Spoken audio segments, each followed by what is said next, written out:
तो अगर ये चैप्टर ढंग से समझना है तो इसके लिए हम लोग को प्रोडक्शन और कॉस्ट को एक बार रिकैप करना पड़ेगा।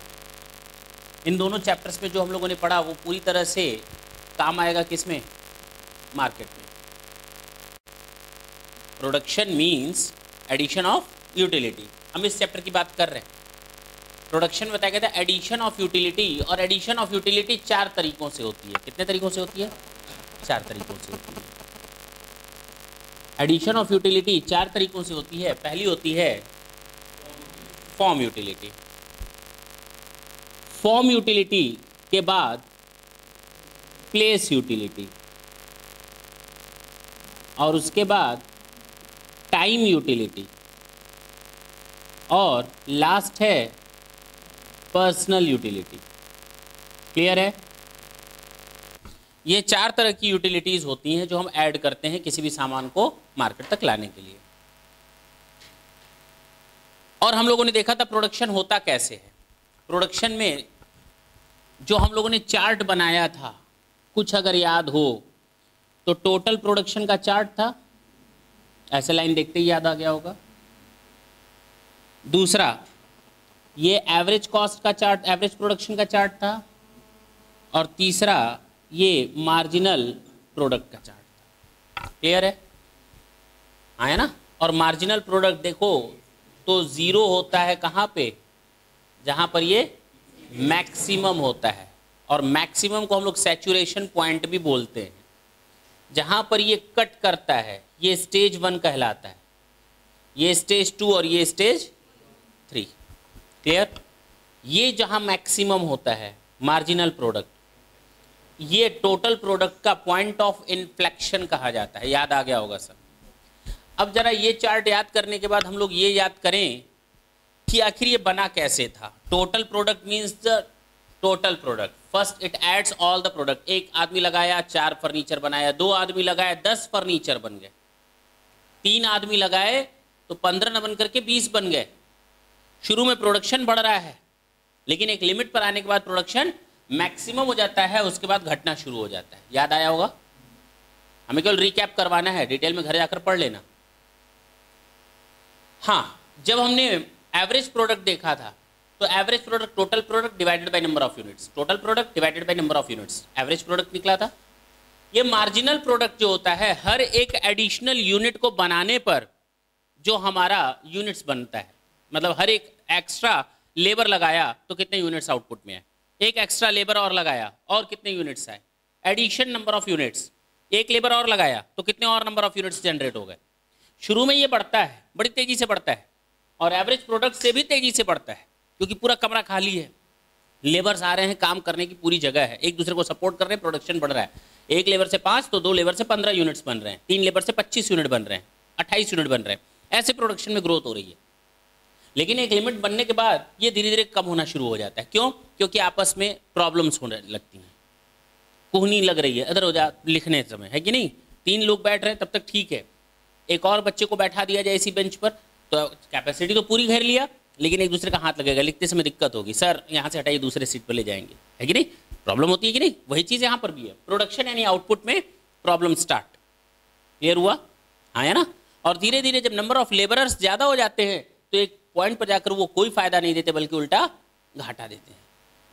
जहाँ पर 50 लेबर मिल करके 500 यूनिट बना रहे हैं तो 51वां आकर के 495 यूनिट ही बनवाएगा, क्योंकि वो खाली रहेगा, बात करेगा और बात करवाएगा। ठीक है? खुद तो काम करेगा नहीं और ना काम करने देगा। फ्रेंड सर्किल में भी तुम लोगों को याद आ रहा होगा किसी न किसी का कि न पढ़ता है न पढ़ने देता है। ठीक है ना? ये क्लियर है? That was a part of production. अब जरा कॉस्ट की बात करते हैं। कॉस्ट चैप्टर में भी हम लोगों ने कुछ पढ़ा था। कॉस्ट चैप्टर में क्या पढ़ा था? ढंग से देखना। ये हमारा average fix cost, hyperbola, rectangular, याद आया? स्टार्टिंग भी इसी से की थी हम लोगों ने। That is your average fix cost. दूसरा मैंने बताया था average cost, average variable cost, हाँ या ना? और मार्जिनल कॉस्ट, ये क्लियर है? याद आ गया होगा। ये हम लोगों ने चीज़ें देख ली हैं, कैसे बनता है डिटेल में देख ली हैं। चार्ट अगर निकालोगे, मैंने कहा था एक चार्ट है उसको दिमाग में सेट कर लो, जहां भूले उस चार्ट को दिमाग में रखो। फिक्स कॉस्ट 20 बताया था, याद आया होगा। फिर उसके बाद दूसरा वेरिएबल कॉस्ट 8 के बाद 18, कॉस्ट 18 की 12, 8 के बाद 18 या 12, कम 18 के बाद 16 नहीं होगा, 15 होगा, है कि नहीं। 2 पर 15 है तो 3 पर 22.5 नहीं होगा, 20 होगा। देखो जरा, 18 के बाद 36 नहीं हुआ, 40 हुआ है। 18 30 हुआ है, 18 30, 18 के बाद 2 पर 36 नहीं हुआ, 30 हुआ है। देखो तो कॉस्ट कम हुई है, प्रोडक्शन आउटपुट बढ़ता है, प्रोडक्शन बढ़ता है। 8 के बाद 20 होता है, 16 नहीं होता, कॉस्ट जो होती है कम होती है, उसी का तो फायदा लेती है फर्म, आया ना। प्रोडक्शन आउटपुट बढ़ता है और कॉस्ट कम होती है। तो वेरिएबल कॉस्ट का नेचर क्या था, शुरू में कॉस्ट धीरे धीरे अपेक्षाकृत कम होती है, कंपैरेटिवली क्या होती है, कम होती है। एक लिमिट पर जाने के बाद फिर वो बड़ी तेजी से बढ़ने लगती है। क्लियर है। और सारा खेल यहाँ पर वेरिएबल कॉस्ट का है, क्योंकि फिक्स कॉस्ट तो 20 है।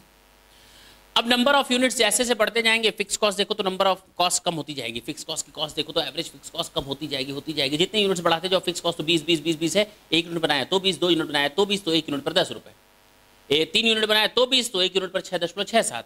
4 यूनिट बनाया तो 20, 1 यूनिट पर 5। देखो तो वो यूनिट्स जैसे से बढ़ रही है, फिक्स कॉस्ट कम होती जा रही है। फिक्स कॉस्ट बहुत कम होती जाती है, लेकिन कभी टच नहीं करती इस एक्स एक्सिस को, माइनस में कभी नहीं जाता, ये भी बताया था।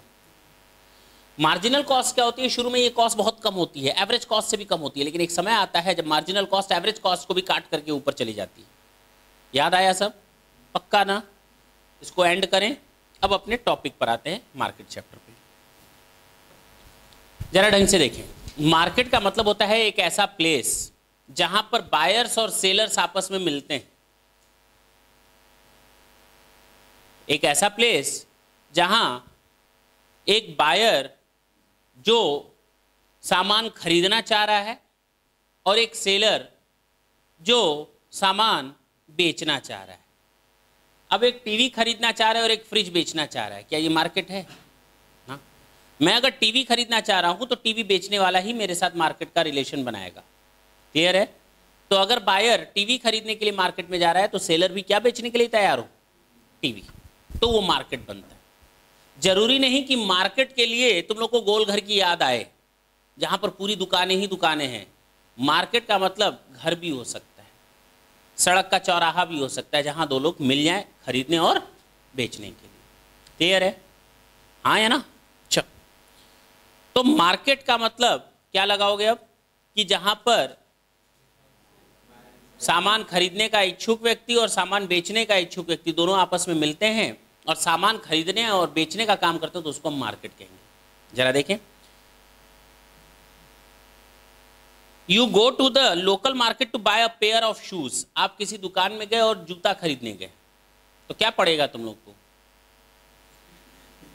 जूता खरीदने गए, अब अपनी अपनी सोच है मैंने तो कुछ बोला ही नहीं। यू एंटर वन शॉप, आप एक दुकान में एंटर करते हो, विच सेल्स शूज। अब जाहिर सी बात है, दवा की दुकान में तो जाएंगे नहीं कि जूता दो। The shoes which you like are priced at ₹600। जूता जो आपने पसंद किया, जो आपको पड़ने वाला है, वो 600 रुपए का है, पसंद का जूता पड़ेगा। But you think that they are not worth more than 500। आपने कहा भैया आप बहुत ज्यादा कीमत लगा रहे हो, 600 बहुत ज्यादा होता है। अब ऊपर लिखा है एक जोड़ी जूता खरीदने के, कौन सा ऐसा आदमी होगा जो एक जूता खरीद जाएगा पेयर तो लिखने की जरूरत ही नहीं थी, ठीक है ना, ऊपर वो भी गलती थी लेकिन आप कहते हो दुकानदार से हम 600 रुपए में जूता नहीं खरीदेंगे, 500 रुपए में जूता खरीदेंगे। But the shopkeeper is not ready to give them at less than 550। और 550 पर आपने वो जूता खरीद लिया। कितने का पड़ा जूता? 550। This is an example of a local market. Local market का ये एग्जाम्पल है जहां पर आप अपने घर की जरूरत की चीजें भी जाकर खरीदते हो। In this market some are buyers and some are sellers. The market fixes the price at which those who wants something can obtain it from those who have it to sell. जो बेचना चाहता है उससे ही हम जाकर के सामान खरीदना चाहते हैं, ठीक है ना। इसके घर में टीवी पड़ी है, मैंने कहा टीवी बेच, अब जबरदस्ती नहीं ना करेंगे, वो मार्केट नहीं है, मेरी बात समझना, टीवी तो इसके यहाँ भी पड़ी हुई है, मैं इसके घर जाऊँ, टीवी तो हमको खरीदनी थी, सोच रहा हूँ यही टीवी खरीद लूँ। Note that it is only exchange value which is significant here. किसी प्राइस के बदले में ही सामान का आदान प्रदान होगा, एक्सचेंज होगा। The shopkeeper selling his shoes, selling the shoes may have felt that the shoes ought to have made more than 550 consideration such as sentimental value mean little in the market economy। छोड़ देते sentimental value को, छोड़ देते 2 minute के लिए, हम लोग का इससे इकोनॉमिक से कोई लेने देना नहीं। The elements of a market are, नीचे दिए हुए हैं elements, buyers and sellers. Buyer भी है, सेलर भी है, लेकिन ना बायर के पास पैसा है ना सेलर के पास टीवी है, तो ऐसा कौन सा बायर और सेलर? बायर वो जिसके जेब में क्या हो, पैसा। सेलर वो जिसके पास क्या हो, सामान, जो बायर खरीदना चाह रहा है। तो देखो, द प्रोडक्ट और सर्विसेज, मार्केट में बायर और सेलर हो, साथ में उनके पास क्या हो, प्रोडक्ट और। Bargaining for a price, price का बार्गेन हो, कोई दिक्कत नहीं, वो 500 मांग रहा है तो आप 500 दे रहे हो, तो मार्केट नहीं है क्या? That is the part of the market, doesn't mean at all that the bargaining must be there, वो तो अपना अधिकार है कम करवाना।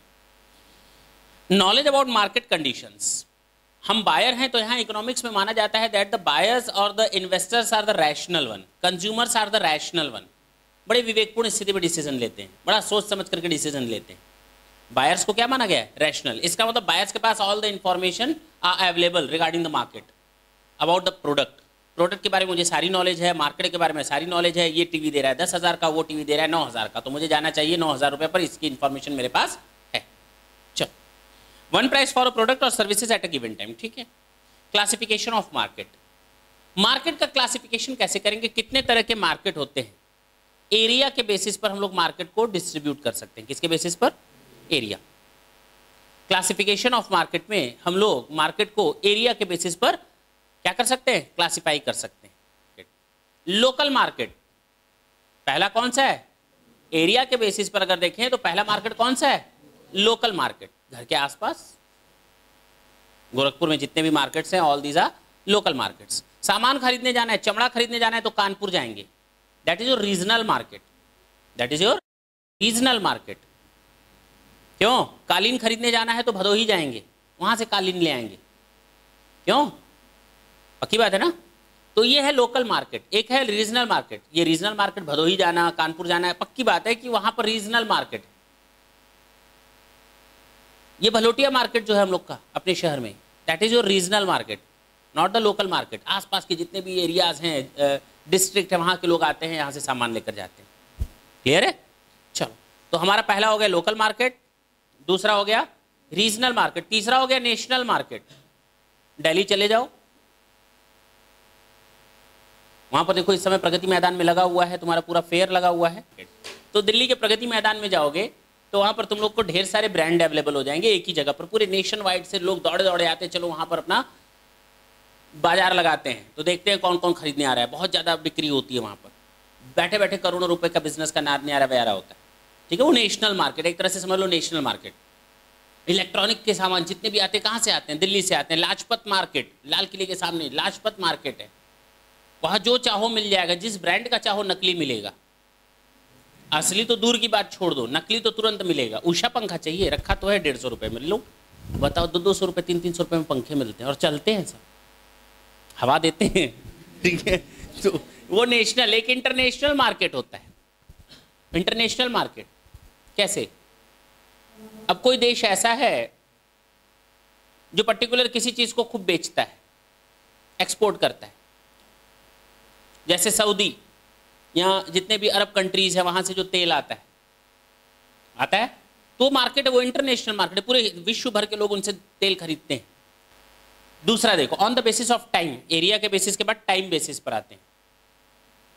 टाइम बेसिस पर जो हमारा मार्केट है, short time period market, very short term period market, long term period market and very long term period market. 4 तरह से ये मार्केट।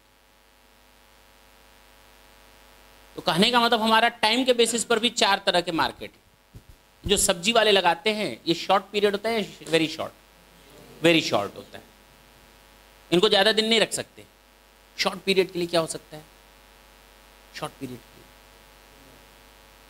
नहीं, सेल हो गया। और शॉर्ट पीरियड जो सीजन के बेस पर होता है, 1 महीना 2 महीना, वो शॉर्ट पीरियड है। ठीक है, जो सीजनल होता है 2 महीना 3 महीने, जैसे उसने कहा वुलन का सेल लगा, कॉटन का सेल लगा, गर्मियों में कॉटन की सेल लगे, वो तुम्हारा शॉर्ट पीरियड। और वेरी शॉर्ट पीरियड जो बस 2 दिन 3 दिन के लिए, नहीं तो सामान खराब। तो एक शॉर्ट पीरियड हो गया, एक वेरी शॉर्ट पीरियड। एक लॉन्ग पीरियड कौन होता है?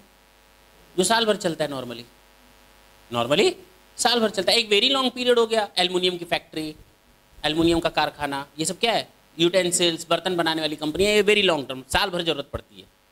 ऐसा थोड़ी है कि ठंडियों में साबुन की बिक्री कम हो जाएगी, नहाएंगे लोग कम। तो वो साल भर का बिजनेस है। किस चीज़ का बिजनेस है? साल भर का बिजनेस, वो वेरी लॉन्ग पीरियड है। ठीक है ना? चलो, तो very short period market, it refers to that type of market in which the commodities are perishable. मैंने बताया तो, तुरंत जो खराब होने वाली चीजें होती हैं, सब्जी market. And supply of commodities can not be changed at all. ओहो, यानी कि सप्लाई को हम चेंज नहीं कर सकते, डिमांड को चेंज नहीं कर सकते। खाने वाले तो खाना खाएंगे ही खाएंगे, और सप्लाई करने वालों का जो अब बचा हुआ है वहाँ पर वो तो लाना ही लाना है। वो ये नहीं कर सकते 2 दिन रोक लो, मार्केट में कमी होने तो फिर सड़ा हुआ प्याज बेचेंगे, ऐसा थोड़ी है। अगर वो आ गई है आलू गोभी आ गई है तो उसको 10 दिन आप स्टोर नहीं कर सकते, आपको तुरंत उसको क्या करना है? सेल करना है। That is your perishable. ठीक, चलो, it is a very short period market. The market supply is almost fixed and it cannot be increased or decreased in the short period. Clear? आप इसके डिमांड और supply को change नहीं कर सकते। कहने का मतलब ये है कि वेरी शॉर्ट पीरियड और शॉर्ट पीरियड दोनों में फर्क है। वेरी शॉर्ट पीरियड मार्केट, पहला टाइप कौन सा है? Very short type period market, जिसमें हम लोग पेरिशेबल नेचर की चीजें रखते हैं, जो तुरंत खराब होने वाली होती है 2 दिन 3 दिन। दही ले लो 2 दिन के अंदर गया, खत्म। तो बहुत वेरी शॉर्ट पीरियड टाइप का मार्केट है। शॉर्ट पीरियड मार्केट, जरा देखो, short period is a period in which slightly longer than the very short period. In this period, the supply of output will be increased by increasing the employment of variable factor on the given fixed capital equipment. Short period time, very short period से थोड़ा ज़्यादा होता है, perishable होता है लेकिन कुछ समय लेता है, कोई दिक्कत नहीं। जैसे अमूल का घी हो गया, 2 महीना 4 महीना चल जाता है ना, है ना? उसका जो मिल्क आता है, आइसक्रीम्स आती हैं, वो 2 महीना 3 महीना रह सकती हैं। अगर उसको बराबर फ्रीजर में रखा जाए तो 2 महीना 3 महीना रहेंगी, कोई दिक्कत नहीं। ये है तुम्हारा शॉर्ट पीरियड मार्केट। और क्या हो सकता है शॉर्ट पीरियड मार्केट में? उलेन का सीजन आया, पर्टिकुलर फैशन का दौर आया, उस 6 महीने में जो फैशन का चल गया, बात खत्म। क्लियर है? देखो आगे, long period market, it implies that the time available is adequate for altering the supply by altering even the fixed factor of production. इसमें हम लोग क्या कर सकते हैं? लॉन्ग पीरियड टाइम में हम अपनी सप्लाई को भी चेंज कर सकते हैं। किसको चेंज कर सकते हैं? इक्विपमेंट में चेंजेस ला सकते हैं। इक्विपमेंट में चेंज करो, सप्लाई में चेंज। अगर तुम्हारी डिमांड मार्केट में ज़्यादा है चीज़ों की तो इक्विपमेंट और इस्टेब्लिश करो और सप्लाई करना स्टार्ट कर दो, है ना? ये लॉन्ग पीरियड मार्केट में ही पॉसिबल है। कपड़ों का मार्केट नॉर्मली ये क्या है? लॉन्ग पीरियड मार्केट है, नहीं है? पक्की बात है, आया ना? ये बुक मार्केट, ये तुम्हारी जो किताब पड़ी हुई है, ये कौन सी किताब है? लॉन्ग पीरियड मार्केट है। आगे देखो, very long period market is one when secular movements are recorded in certain factors over a period of time. The period is very long. The factor includes the size of the population, capital supply, supply of raw material, etc.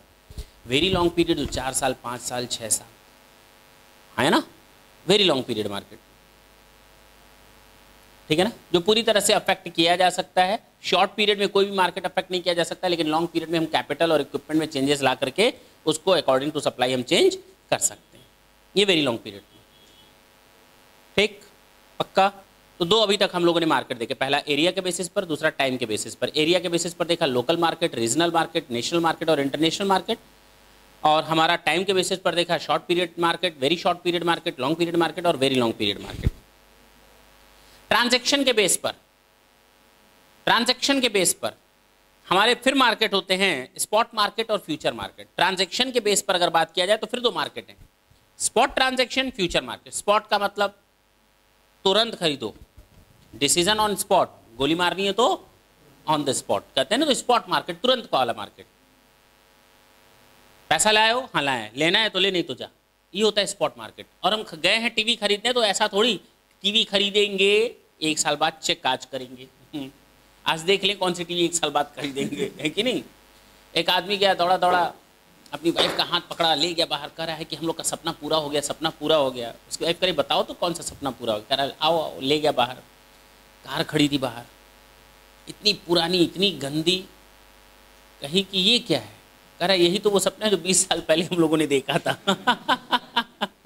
तो 20 साल पहले उस car का सपना देखा था, आज उसको पूरा कर रहा था, और उसी कार को लाया था जिसका सपना देखा था।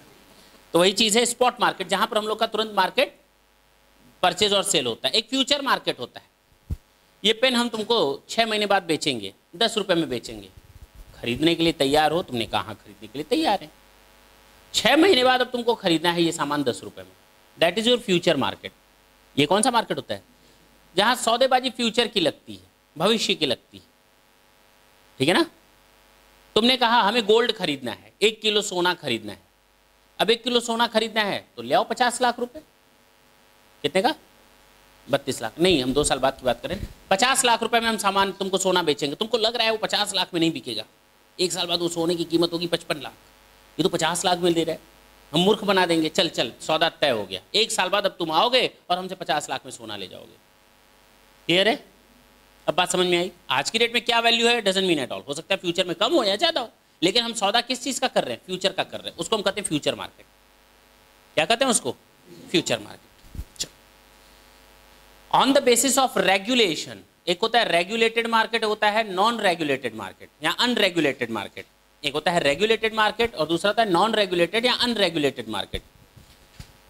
रेगुलेटेड मार्केट क्या होता है? जिसको रेगुलेट किया जा सकता है। रेगुलेट किसको किया जा सकता है? किसको किया जाता है? गैस के नॉब को रेगुलेट करते हो ना, रेगुलेटर है या नहीं। तो रेगुलेटर जिसको कंट्रोल किया जा सके, जिस पर सरकार का कंट्रोल होता है, इसको हम कहते हैं रेगुलेटेड मार्केट। जिसके ऊपर रूल्स एंड रेगुलेशन बने हुए हैं उसको हम कहते हैं regulated market. Stock exchange regulated market है।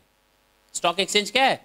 रेगुलेटेड। एक ब्रोकर ही सामान खरीद सकता है, हर आदमी के बस की बात नहीं होती सामान खरीदने की। कहां से? स्टॉक एक्सचेंज से। स्टॉक एक्सचेंज से सामान नहीं मिलता है, क्या मिलता है? Shares, debentures. हाँ है ना? सेंसेक्स और निफ्टी में सौदा कर सकते हो, तुम लोग नहीं कर सकते, हम नहीं कर सकते। उसके लिए लाइसेंस होना जरूरी है, ब्रोकर होना जरूरी है। वो रेगुलेटेड मार्केट है, हर कोई एंट्री नहीं कर सकता। बात समझ में आई? उसके ऊपर पाबंदियां हैं, रूल्स और रेगुलेशंस हैं, उसको हम कहते हैं रेगुलेटेड मार्केट। और कोई रेगुलेटेड मार्केट बता सकते हो जिसके ऊपर पाबंदियां हो या रूल्स लगते हो? गोल्ड का है, बिल्कुल सही है। और मेडिसिन, ये रेगुलेटेड मार्केट है जिनके ऊपर रूल्स रेगुलेशंस की बंदिशें हैं। अब तुमको 10 किलो क्लोरोफार्म चाहिए, ऐसे थोड़ी मिल जाएगा। हाँ है ना? पक्की बात है ना?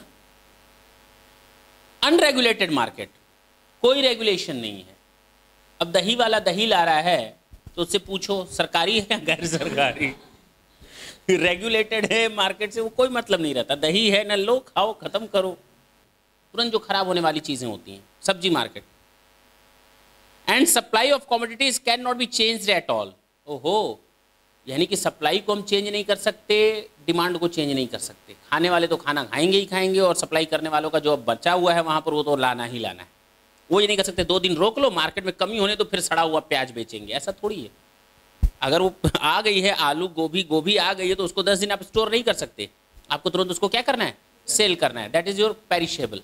ठीक, चलो। It is a very short period market. The market supply is almost fixed and it can not be increase और decrease in the short period. Clear? आप इसके डिमांड और सप्लाई को चेंज नहीं कर सकते। कहने का मतलब यह है कि वेरी शॉर्ट पीरियड और शॉर्ट पीरियड दोनों में फर्क है। वेरी शॉर्ट पीरियड मार्केट पहला टाइप कौन सा है? Very short type period market, जिसमें हम लोग पेरिशेबल नेचर की चीजें रखते हैं जो तुरंत खराब होने वाली होती हैं। 2 दिन 3 दिन, दही ले लो 2 दिन के अंदर गया, खत्म। तो बहुत वेरी शॉर्ट पीरियड टाइप का मार्केट है। शॉर्ट पीरियड मार्केट जरा देखो। Short period is a period in which slightly longer than the very short period. In this period, the supply of output will be increased by increasing the employment of variable factor on the given fixed capital equipment. Short period time, very short period से थोड़ा ज़्यादा होता है, perishable होता है लेकिन कुछ समय लेता है, कोई दिक्कत नहीं। जैसे अमूल का घी हो गया, 2 महीना 4 महीना चल जाता है ना, है ना? उसका जो मिल्क आता है, आइसक्रीम्स आती हैं, वो 2 महीना 3 महीना रह सकती हैं। अगर उसको बराबर फ्रीजर में रखा जाए तो 2 महीना 3 महीना रहेंगी, कोई दिक्कत नहीं। ये है तुम्हारा शॉर्ट पीरियड मार्केट। और क्या हो सकता है शॉर्ट पीरियड मार्केट में? वूलन का सीजन आया, पर्टिकुलर फैशन का दौर आया, उस 6 महीने में जो फैशन का चल गया, बात खत्म। क्लियर है? देखो आगे, long period market, it implies that the time available is adequate for altering the supply by altering even the fixed factor of production। इसमें हम लोग क्या कर सकते हैं, लॉन्ग पीरियड टाइम में हम अपनी सप्लाई को भी चेंज कर सकते हैं। किसको चेंज कर सकते हैं? इक्विपमेंट में चेंजेस ला सकते हैं, इक्विपमेंट में चेंज करो, सप्लाई में चेंज। अगर तुम्हारी डिमांड मार्केट में ज़्यादा है चीज़ों की तो इक्विपमेंट और इस्टेब्लिश करो और सप्लाई करना स्टार्ट कर दो, है ना? ये लॉन्ग पीरियड मार्केट में ही पॉसिबल है। कपड़ों का मार्केट नॉर्मली ये क्या है, लॉन्ग पीरियड मार्केट है, नहीं है? पक्की बात है, आया ना? ये बुक मार्केट, ये तुम्हारी जो किताब पड़ी हुई है, ये कौन सी किताब है? लॉन्ग पीरियड मार्केट है। आगे देखो, very long period market is one when secular movements are recorded in certain factors over a period of time. The period is very long. The factor includes the size of the population, capital supply, supply of raw material, etc. Very long period 4 साल, 5 साल, 6 साल, है ना? Very long period market, ठीक है ना? जो पूरी तरह से अफेक्ट किया जा सकता है। शॉर्ट पीरियड में कोई भी मार्केट अफेक्ट नहीं किया जा सकता, लेकिन लॉन्ग पीरियड में हम कैपिटल और इक्विपमेंट में चेंजेस ला करके उसको अकॉर्डिंग टू सप्लाई हम चेंज कर सकते हैं। ये वेरी लॉन्ग पीरियड, ठीक, पक्का? तो दो अभी तक हम लोगों ने मार्केट देखे, पहला एरिया के बेसिस पर, दूसरा टाइम के बेसिस पर। एरिया के बेसिस पर देखा local market, regional market, national market और इंटरनेशनल मार्केट। और हमारा टाइम के बेसिस पर देखा short period market, very short period market, long period market और very long period market. Transaction के बेस पर, ट्रांजैक्शन के बेस पर हमारे फिर मार्केट होते हैं, स्पॉट मार्केट और फ्यूचर मार्केट। ट्रांजैक्शन के बेस पर अगर बात किया जाए तो फिर दो मार्केट हैं, spot transaction, future market. Spot का मतलब तुरंत खरीदो, डिसीजन ऑन स्पॉट, गोली मारनी है तो ऑन द स्पॉट कहते हैं ना, तो स्पॉट मार्केट, तुरंत वाला मार्केट। पैसा लाए हो, हाँ लाए, लेना है तो ले, नहीं तो जा, ये होता है स्पॉट मार्केट। और हम गए हैं टीवी खरीदने, तो ऐसा थोड़ी टीवी खरीदेंगे 1 साल बाद चेक काज करेंगे, आज देख लें कौन सी टीवी 1 साल बाद खरीदेंगे, है कि नहीं? एक आदमी गया दौड़ा दौड़ा, अपनी वाइफ का हाथ पकड़ा, ले गया बाहर, कह रहा है कि हम लोग का सपना पूरा हो गया, सपना पूरा हो गया। उसकी वाइफ करे बताओ तो कौन सा सपना पूरा हो गया? कह रहा आओ आओ, ले गया बाहर, कार खड़ी थी बाहर, इतनी पुरानी, इतनी गंदी, कहीं कि ये क्या है? कह रहा यही तो वो सपना है जो 20 साल पहले हम लोगों ने देखा था। तो 20 साल पहले उस कार का सपना देखा था, आज उसको पूरा कर रहा था, और उसी कार को लाया था जिसका सपना देखा था। तो वही चीज़ है स्पॉट मार्केट, जहाँ पर हम लोग का तुरंत मार्केट परचेज और सेल होता है। एक फ्यूचर मार्केट होता है, ये पेन हम तुमको 6 महीने बाद बेचेंगे, 10 रुपये में बेचेंगे। खरीदने के लिए तैयार हो? तुमने कहा खरीदने के लिए तैयार है, 6 महीने बाद अब तुमको खरीदना है ये सामान 10 रुपये में। That is your future market. ये कौन सा मार्केट होता है? जहाँ सौदेबाजी फ्यूचर की लगती है, भविष्य की लगती है, ठीक है ना? तुमने कहा हमें गोल्ड खरीदना है, 1 किलो सोना खरीदना है। अब 1 किलो सोना खरीदना है तो ले आओ 50 लाख रुपए। कितने का? 32 लाख। नहीं, हम 2 साल बाद की बात करें, 50 लाख रुपए में हम सामान तुमको सोना बेचेंगे। तुमको लग रहा है वो 50 लाख में नहीं बिकेगा, 1 साल बाद वो सोने की कीमत होगी 55 लाख, ये तो 50 लाख में दे रहा है, हम मूर्ख बना देंगे। चल चल, सौदा तय हो गया। 1 साल बाद अब तुम आओगे और हमसे 50 लाख में सोना ले जाओगे। क्लियर है? अब बात समझ में आई? आज की डेट में क्या वैल्यू है डजंट मीन एट ऑल। हो सकता है फ्यूचर में कम हो या ज़्यादा हो, लेकिन हम सौदा किस चीज़ का कर रहे हैं? फ्यूचर का कर रहे हैं। उसको हम कहते हैं फ्यूचर मार्केट। क्या कहते हैं उसको? Future market. On the basis of regulation, एक होता है रेगुलेटेड मार्केट, होता है नॉन रेगुलेटेड मार्केट या अनरेगुलेटेड मार्केट। एक होता है रेगुलेटेड मार्केट और दूसरा होता है नॉन रेगुलेटेड या अनरेगुलेटेड मार्केट। रेगुलेटेड मार्केट क्या होता है? जिसको रेगुलेट किया जा सकता है। रेगुलेट किसको किया जा सकता है? किसको किया जाता है? गैस के नॉब को रेगुलेट करते हो ना, रेगुलेटर है या नहीं? तो रेगुलेटर जिसको कंट्रोल किया जा सके, जिस पर सरकार का कंट्रोल होता है, इसको हम कहते हैं रेगुलेटेड मार्केट। जिसके ऊपर रूल्स एंड रेगुलेशन बने हुए हैं उसको हम कहते हैं regulated market. Stock exchange regulated market है। स्टॉक एक्सचेंज क्या है? रेगुलेटेड। एक ब्रोकर ही सामान खरीद सकता है, हर आदमी के बस की बात नहीं होती सामान खरीदने की। कहां से? स्टॉक एक्सचेंज से। स्टॉक एक्सचेंज से सामान नहीं मिलता है, क्या मिलता है? शेयर्स, डिवेंचर्स, हाँ है ना? सेंसेक्स और निफ्टी में सौदा कर सकते हो, तुम लोग नहीं कर सकते, हम नहीं कर सकते। उसके लिए लाइसेंस होना जरूरी है, ब्रोकर होना जरूरी है। वो रेगुलेटेड मार्केट है, हर कोई एंट्री नहीं कर सकता। बात समझ में आई? उसके ऊपर पाबंदियां हैं, रूल्स और रेगुलेशंस हैं, उसको हम कहते हैं रेगुलेटेड मार्केट। और कोई रेगुलेटेड मार्केट बता सकते हो जिसके ऊपर पाबंदियां हो? यहाँ रूल्स लगते हों। गोल्ड का रहा है, बिल्कुल सही है। और मेडिसिन, ये रेगुलेटेड मार्केट है जिनके ऊपर रूल्स रेगुलेशंस की बंदिशें हैं। अब तुमको 10 किलो क्लोरोफार्म चाहिए, ऐसे थोड़ी मिल जाएगा। हाँ है ना, पक्की बात है ना। अनरेगुलेटेड मार्केट, कोई रेगुलेशन नहीं है। अब दही वाला दही ला रहा है तो उससे पूछो सरकारी है या गैर सरकारी।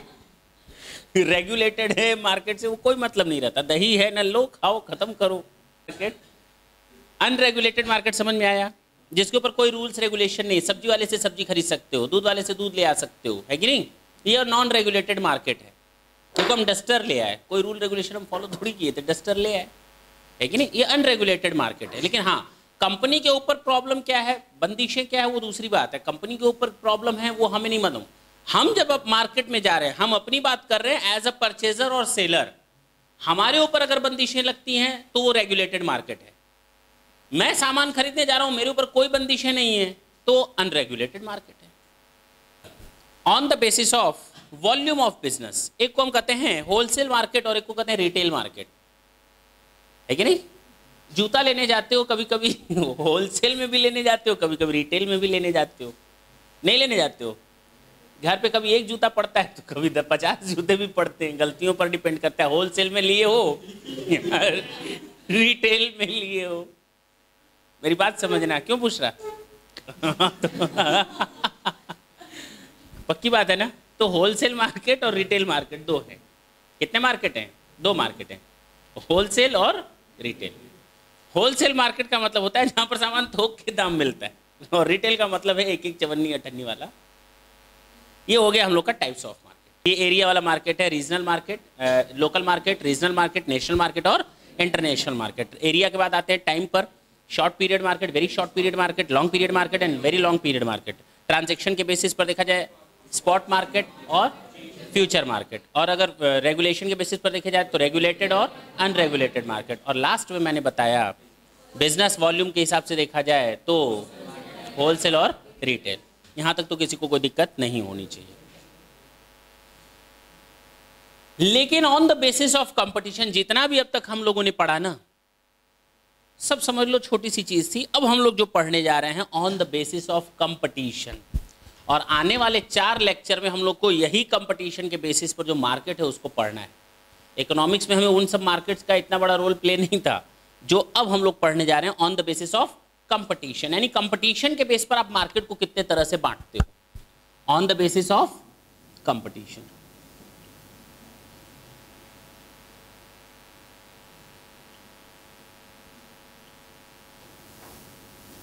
Competition of life, student of the year, यही तो था।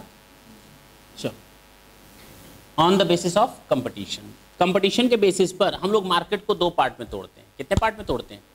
2 पार्ट में तोड़ते हैं।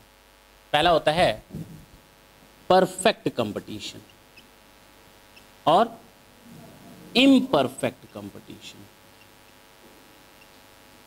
Perfect competition and imperfect competition, Hindi में कहते हैं इसको पूर्ण प्रतियोगिता और अपूर्ण प्रतियोगिता। क्लियर है? आया ना? ये दोनों हैं क्या? अगर हम इम्परफेक्ट कंपटीशन की बात करें तो इसमें जो पहला मार्केट आएगा मोनोपोली। इसमें जो मार्केट आएगा मोनोपोलिस्टिक कंपटीशन और ओलिगोपोली। हम लोग को यही पढ़ना है सीपीटी के पॉइंट ऑफ व्यू से। हम अपने आप को रेस्ट्रिक्ट करेंगे केवल सीपीटी लेवल का, ठीक है ना। हमको ऐसे पढ़ना है, यही 4 मार्केट पढ़ने हैं। इस मार्केट के बारे में जानना है, इस मार्केट के क्या फीचर हैं, इस मार्केट के क्या फीचर हैं, इस मार्केट के क्या फीचर हैं और इस मार्केट के क्या फीचर्स हैं।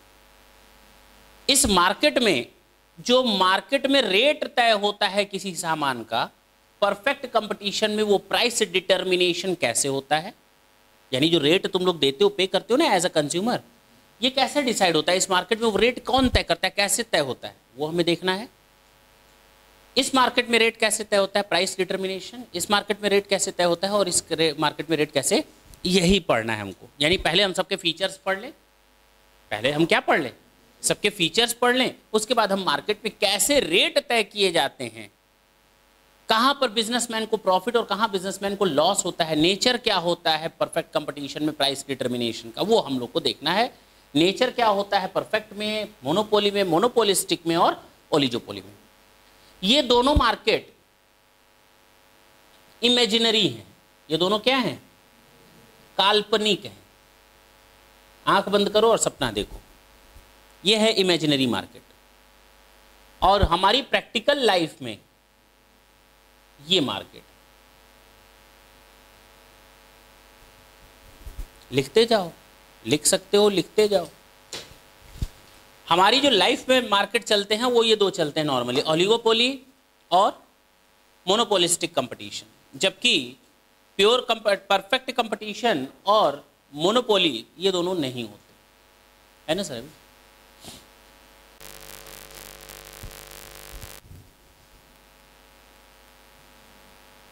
यहां तक किसी को दिक्कत बोलो सोनाली, बताओ यहां को दिक्कत? अब हम लोग को अभी जो पढ़ना है, क्या पढ़ना है? Perfect competition.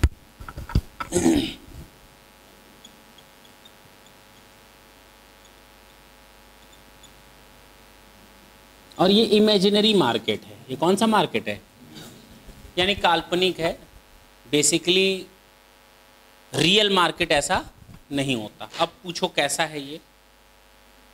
हाँ, वही बताने जा रहे हैं।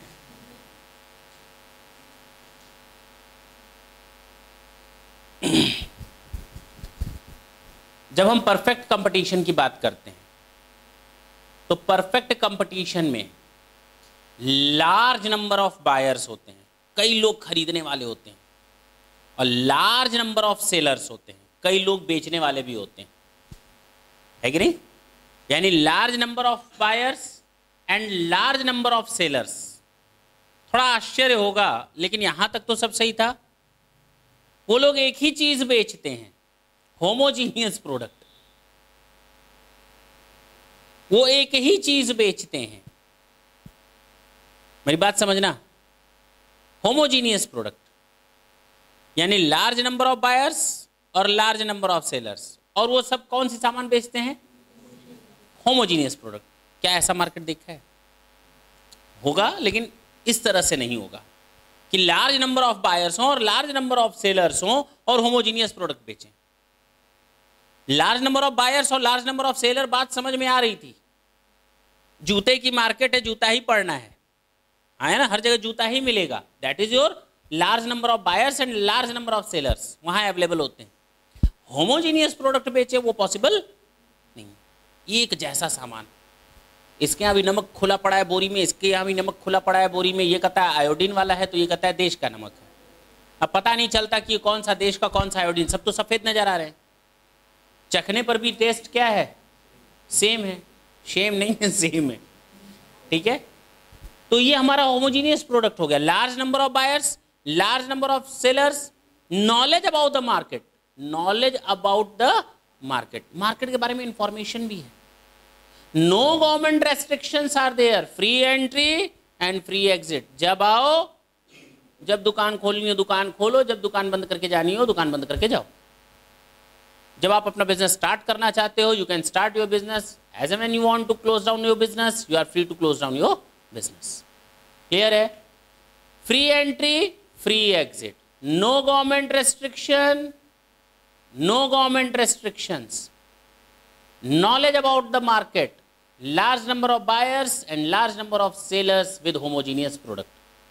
कितनी बड़ी बात है ना? अब जरा देखते हैं क्या लिखा है, तुम लोग स्टडी में जरा खोलो।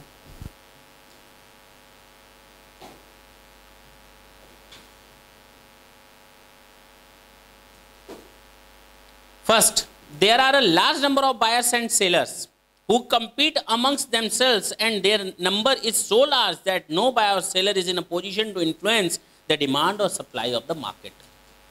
यानी बहुत ज़्यादा बायर्स और बहुत ज़्यादा सेलर्स होते हैं, और उसमें से कोई भी ऐसा आदमी नहीं होता जो मार्केट को अपने खरीदने और बेचने से अफेक्ट कर सके, यानी no one is in such a position that they can affect the market to the buyers और टू द सेलर्स। क्लियर है? दूसरा, the commodity dealt in it is homogeneous in the sense that the goods produced by the different firms are identical in nature। अरे वाह, ऐसे कैसे हो सकता है identical in nature? उसके पास भी टीवी, मेरे पास भी टीवी, उसके पास भी एलसीडी, मेरे पास भी एलसीडी। जरा देखते हैं क्या सेंस बनता है। दो लड़के थे, ट्रेन में बैठे हुए थे। कहाँ बैठे थे? गोरखपुर की ओर आ रहे थे। तो एक ने दूसरे से कहा कि तुम कहाँ रहते हो गोरखपुर में? सब लोग आसपास घेर करके बैठे रहते हैं ट्रेन में। तो एक ने दूसरे से पूछा तुम कहाँ रहते हो? बताया है क्या कभी? ये बताया है? दोनों भाग जाते हैं। दोनों भाई थे, एक ही घर में रहते थे और मजाक कर रहे थे। कहने का मतलब वो होमोजीनियस प्रोडक्ट है। अब वो दुकानदार भी एलसीडी बेच रहा है, आओ आओ एलसीडी खरीदो। हम भी एलसीडी बेच रहे हैं। आपके एलसीडी में क्या है? एलसीडी है। वो कहता है मेरे में भी एलसीडी है। तो फिर पहला कहता है मेरे में 50 चैनल चलते हैं, दूसरा कह रहा है मेरे में भी 50 चैनल चलते हैं। पहला कह रहा है मेरे यहाँ 10,000 रुपये की टीवी है, दूसरा वाला भी कह रहा है मेरे यहाँ भी 10,000 की टीवी। अब बताओ, दोनों एक ही चीज़ बता रहे हैं। हाँ है ना? ब्रांड को 2 मिनट के लिए किनारे करो। I am not concern here with brand. हम अब ब्रांड की बात नहीं कर रहे, हम बिना ब्रांड की बात कर रहे हैं। तो क्यों अफेक्ट करेगा दूसरा पहले को, पहला दूसरे को? ये वो मार्केट है, यानी सबके पास एलसीडी दुकान में पड़ी हुई है और खरीदने वाले एलसीडी खरीदने आए हैं और सबके पास रेट वही प्रिवेल कर रहा है, सामान वही है। कहीं कहीं से भी कुछ भी खरीद लो, कोई फर्क नहीं पड़ने वाला। अगर एक दुकानदार कहता है मैं 9,500 की दूंगा, 9,500 वाला खरीदेंगे, लेकिन यहाँ पर वो प्राइस नहीं है। अभी आते हैं कैसे। Every firm is free to enter the market और गो आउट टू इट। कोई भी फर्म उस मार्केट में एंट्री कर सकती है और कोई भी जा सकती है। पहली कंडीशन मैंने बताई लार्ज नंबर ऑफ बायर्स और लार्ज नंबर ऑफ सेलर। दूसरा बताया होमोजीनियस प्रोडक्ट और तीसरा बताया free entry and free exit. ठीक, next, there is a perfect knowledge about the market और about the product. Perfect knowledge है मार्केट के बारे में। मैं एज अ कंज्यूमर टीवी खरीदने जाऊं तो सारी चीजें मेरे पास दिमाग में हैं, कोई भी हमें इन्फ्लुएंस नहीं कर सकता, मेरे पास पूरी नॉलेज है। Facilities exist for the movement of goods from one centre to another. Transportation cost नहीं लगेगी। अरे ट्रांसपोर्टेशन कॉस्ट नहीं लग रही, लखनऊ से सामान गोरखपुर मंगाओ, कोई ट्रांसपोर्टेशन कॉस्ट नहीं। ये मानते हुए चलते हैं इस मार्केट में, हम ये मानते हुए चलते हैं आपके पास पूरा दिमाग है, आप अपने दिमाग का पूरा यूज करते हो, आपके पास मार्केट की पूरी नॉलेज है। पहली चीज, लार्ज नंबर ऑफ बायर्स हैं तो लार्ज नंबर ऑफ सेलर्स हैं। तीसरी चीज, फोर्थ है होमोजीनियस प्रोडक्ट है, फ्री एंट्री और फ्री एग्जिट हो सकता है। क्लियर है? और no transportation cost, the commodity or the goods are dealt on at a uniform price। अरे सेम रेट पर मिल रहा है। पहला दुकानदार कर रहा है 10,000 तो दूसरा दुकानदार भी 10,000 बोल रहा है। हम इस मार्केट की बात कर रहे हैं। देखा है क्या कभी ऐसा मार्केट? ये मार्केट केवल इमेजिनरी है और इन एजम्पशंस पर चलता है। लखनऊ से गोरखपुर सामान ढोकर लाओगे, भाड़ा नहीं लगेगा, ट्रांसपोर्टेशन कॉस्ट नहीं चार्ज होगी, चार्ज होगी ना? होगी ना? तो ये मार्केट पूरी तरह से इमेजिनरी है। Buyers, large number of sellers, homogeneous products, same price, no government restrictions, free entry और free exit, knowledge about the market. अगर इतनी चीजें हैं तो हमारा कौन सा मार्केट है? Perfect competition. आसान था ना? क्लियर है? हाँ, परफेक्ट कंपटीशन बड़ा आसान। जरा देखते हैं कैसे काम करता है ये।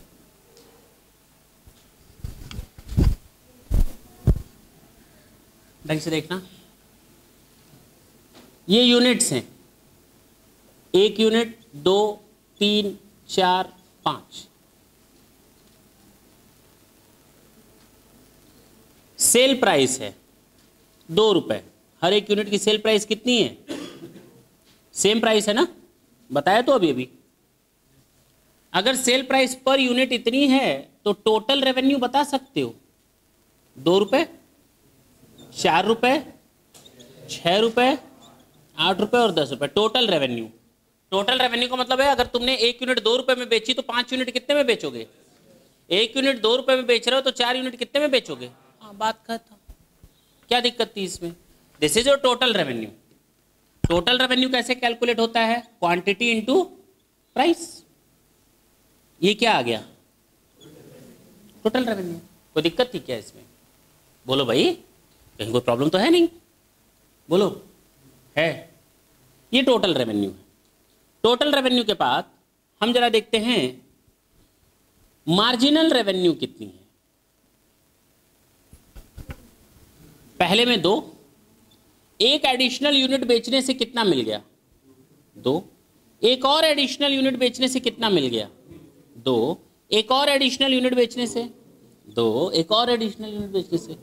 अरे कितनी अजीब बात है।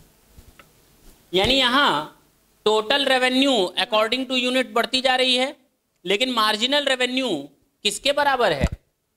प्राइस के बराबर है। किसके बराबर है? प्राइस के बराबर है। हाँ, या पक्की बात। या ये कह सकते हो बेटा जितना भी डिमांड कर लो, तुम 10 यूनिट खरीदो, 20 यूनिट खरीदो, 40 यूनिट खरीदो, 50 यूनिट खरीदो, 100 यूनिट खरीदो, तुम्हें मिलेगी 2 रुपए पर यूनिट। प्राइस कितनी रहेगी? और डिमांड तुम कितनी भी कर लो। बोलो, मेरी बात समझना। हाँ या ना? अरे तो ये डिमांड करो भी तो हो गया। हाँ है ना? एक और चीज देखते हैं, एवरेज रेवेन्यू कितनी होगी बता सकते हो? 1 यूनिट पर 2 तो 1 पर कितना? 2। 2 पर 4 तो 1 पर कितना? 3 पर 6 तो 1 पर कितना? क्या दें? 4 पर 2, 4 पर 8 तो 1 पर कितना? 5 पर 10 तो 1 पर कितना? 2। 2 2 है कि नहीं? सब 2 2। तो ये जो कर्व बनी हमारी, यही हमारी डिमांड कर्व है। यही हमारे माता, यही हमारे पिता, यही हमारे बंधु और यही हमारे सखा। सब वही है, कहीं कोई चेंज नहीं। देखो तो प्राइस भी 2 रुपया, डिमांड कर्व भी 2 रुपया, एवरेज रेवेन्यू भी 2 रुपया, मार्जिनल रेवेन्यू भी 2 रुपया, सब 2 रुपया। ये मार्जिनल रेवेन्यू कैसे कैलकुलेट होती है? फिर से मैं कर रहा हूं इस क्वेश्चन को, फिर से दोबारा। यूनिट्स हैं, बेसिकली सारा कमाल केवल इसी चार्ट का है, और ये इतना बढ़िया चार्ट है जो तुम लोग की केवल स्टडी मैट में ही मिलेगा शायद। है बहुत बढ़िया चार्ट बनाया हुआ है, बहुत बढ़िया तरीके से समझाया है। देखो यूनिट हैं 1 2 3 4 और 5। अगर हम सेलिंग प्राइस पर यूनिट रखें तो कितना है? 2 रुपया। बोलो भाई, टोटल रेवेन्यू नहीं निकाल सकते? कैसे निकल सकता है? Price into quantity. तो 2 4 6 8 10। एवरेज रेवेन्यू निकल सकता है? 1 यूनिट पर 2 तो 1 पर कितना? 2 पर 4 तो 1 पर कितना? तो ये कैसे निकाला तुम लोगों ने? Total revenue divided by units. क्यों भाई? ये ऐसे निकल गया। फॉर्मूला तो तुम लोगों को सामने पता चल रहा है ना, हमें बताने की क्या जरूरत है। तीसरा, मार्जिनल रेवेन्यू हम लोग अच्छी तरह जानते हैं। 1 यूनिट पर 2 तो 1 पर 2, 2 पर 4 और 1 पर 2 तो कितने से बढ़ गया? 1 यूनिट बढ़ाने से हमारा रेवेन्यू कितना बढ़ गया? 1 यूनिट और बढ़ाने से, 1 यूनिट और बढ़ाने से, 1 यूनिट और बढ़ाने से, ये हमारा मार्जिनल रेवेन्यू। क्लियर है? इसको हम फॉर्मूले में लिखते हैं Tn माइनस Tn माइनस 1, बताया था एक बार। क्लियर है? ये हो गया हमारा मार्जिनल रेवेन्यू। बोलो भाई, अब हम जरा इसका चार्ट बनाते हैं, ग्राफिकल प्रेजेंटेशन देखते हैं कैसे बनता।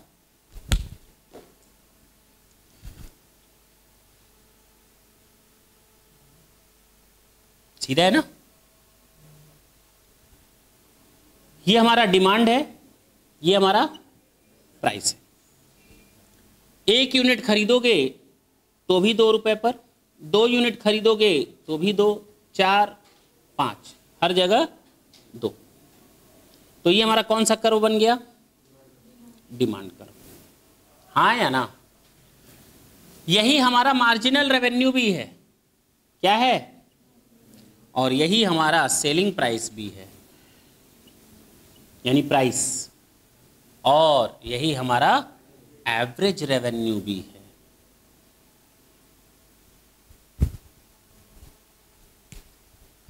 माता पिता बंधु और सखा, चारों वही है।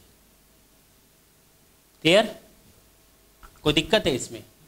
ये तो हमने रेवेन्यू की बात कर ली। किसकी बात कर ली? रेवेन्यू की बात कर ली। हम लोग यहाँ क्या पढ़ने के लिए बैठे हैं? Price determination.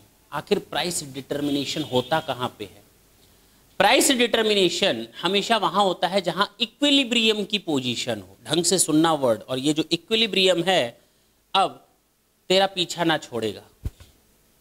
ये जब तक मार्केट चलेगा तब तक हमेशा हर एक पॉइंट पर ये वर्ड आएगा, इक्विलिब्रियम। इक्विलिब्रियम कौन सा वर्ड? इक्विलिब्रियम। अब जरा पहले हम उसको समझ लेते हैं, इक्विलिब्रियम क्या होता है। हटाएं इसको। एमआर की पोजीशन क्या है? ये रेवेन्यू, ठीक, और यही मेरी एवरेज रेवेन्यू।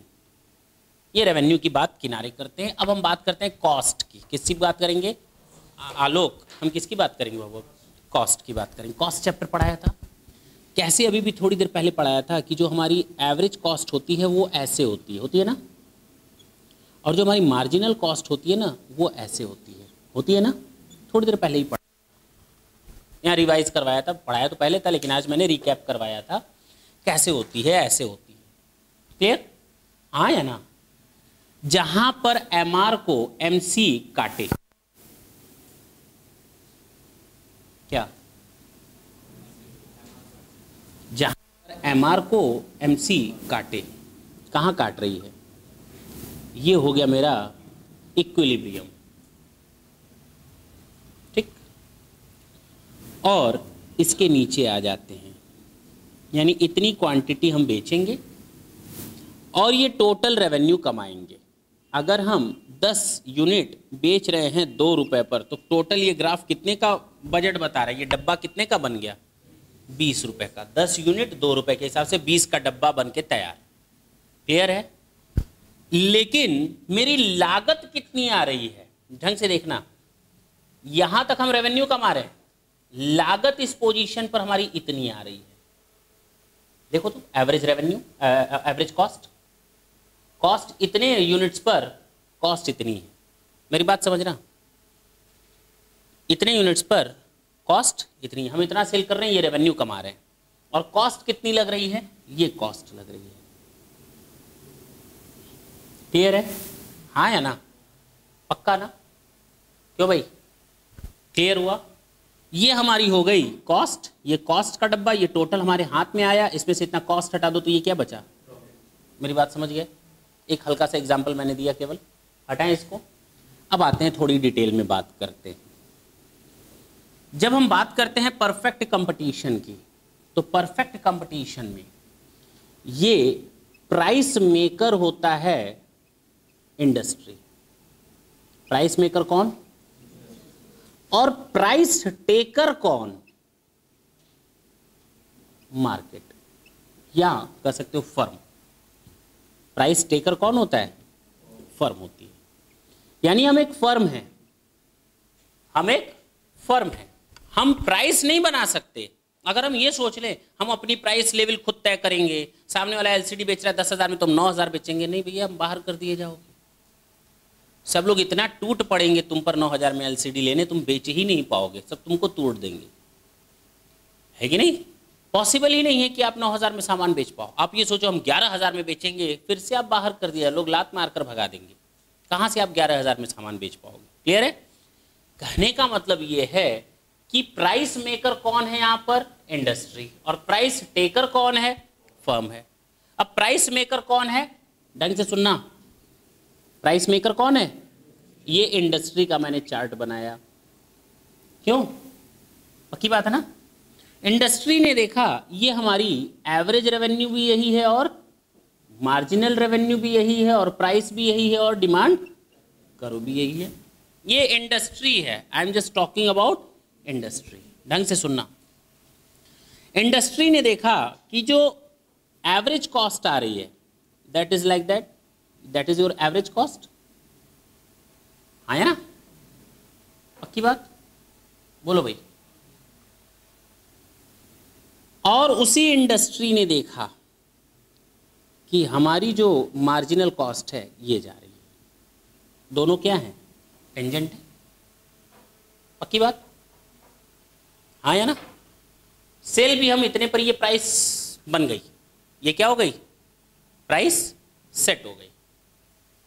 इस प्राइस को अब फॉलो कौन करेगा, फर्म, क्योंकि फर्म क्या होती है, प्राइस टेकर होती है। ये 6 कंपनियां हैं, 6 मिलकर के इंडस्ट्री बनाती हैं, 3 3 6, ये 6 लोग मिलकर के क्या बनाती हैं, इंडस्ट्री बनाती हैं। इंडिविजुअली देखो हैं, और लेकिन मिल करके क्या है, फिल्म इंडस्ट्री। अब उसमें 50 तरह के प्रोड्यूसर आ जाते हैं, लेकिन अगर अलग अलग बात करें तो वो फर्म कहलाएगी, पर्टिकुलर फर्म कहलाएगी। हाँ या ना, पक्की बात है, क्लियर हुआ। तो ये हम लोग का प्राइस कैसे फिक्स होता है, पूरी तरह से फिक्स होता है डिमांड एंड सप्लाई से। किससे फिक्स होता है, क्योंकि अगर एक आदमी कम करेगा तो पूरा मार्केट उसके ऊपर कूद जाएगा, एक आदमी बढ़ाएगा तो वो बाहर कर दिया जाएगा। तो वहां पर इंडिविजुअल बंदे को ये अधिकार नहीं है कि वो मार्केट को अफेक्ट कर सके। फिर से सुनना, वो मार्केट को क्या कर सके, अफेक्ट कर सके। उसके लिए जो रूल बनाया कि इंडस्ट्री का रूल यहां इसलिए नहीं लग पाएगा, ये वाला इक्विलिब्रियम का, वहां पर रूल लगेगा हमारा ये डिमांड और ये सप्लाई। ये डिमांड कर्व होती है, तुम लोग को अच्छी तरह मालूम है, ये क्या होती है, सप्लाई कर्व होती है। ठीक, इंडस्ट्री ने ये देखा मार्केट में डिमांड कितनी और मार्केट में सप्लाई कितनी। क्लियर है, इंडस्ट्री ने ये देखा मार्केट में डिमांड कितनी और सप्लाई कितनी। इतना प्राइस रखा था तो इतना डिमांड, इतना प्राइस रखा तो इतना डिमांड, इतना प्राइस रखा तो इतना डिमांड, इतना प्राइस रखा तो इतना डिमांड, इतना प्राइस रखा तो इतना डिमांड, इतना प्राइस रखा तो इतना डिमांड, और इतनी सप्लाई है। जैसे जैसे प्राइस बढ़ रहा है सप्लाई बढ़ रही है, क्योंकि प्रॉफिट लोगों को ज्यादा दिख रहा है, फर्मों को प्रॉफिट ज्यादा दिख रहा है तो वो सप्लाई ज्यादा करेंगे। लेकिन जैसे जैसे प्राइस घटेगा सप्लाई भी कम होगी। एक ऐसा जगह आएगा जहां दोनों एक दूसरे को क्या करेंगे, काटेंगे, काटेंगे। बस यही वो जगह है जहां पर डिमांड और सप्लाई आपस में मिलते हैं। हाँ या ना, और उसका दाम किस पर फिक्स होगा, इतने पर फिक्स होगा। ये हो गया प्राइस, फिक्स हो गया प्राइस। कितना आसान था, परफेक्ट कंपटीशन के केस में प्राइस फिक्स करना बड़ा आसान, डिमांड और सप्लाई को लो, प्राइस फिक्स। क्लियर। अब ये प्राइस आगे बढ़ा, ये मेरी फर्म है, ये कौन है, हमने इसी प्राइस को एक्सेप्ट किया, सेम प्राइस मैंने अपनी फर्म में ट्रांसफर कर दिया। अब हम किसका चार्ट बनाने जा रहे हैं, फर्म का। फिलहाल यहां तक बताने का पर्पस ये था कि एक बेस दिमाग में आ जाए कैसे हम लोग प्राइस कैलकुलेशन करते हैं। Total revenue, average revenue, marginal revenue, सब क्लियर है, बहुत हो गया। अगले क्लास में हम फिर से स्टार्ट करेंगे यहीं से, यहाँ से, ठीक है ना।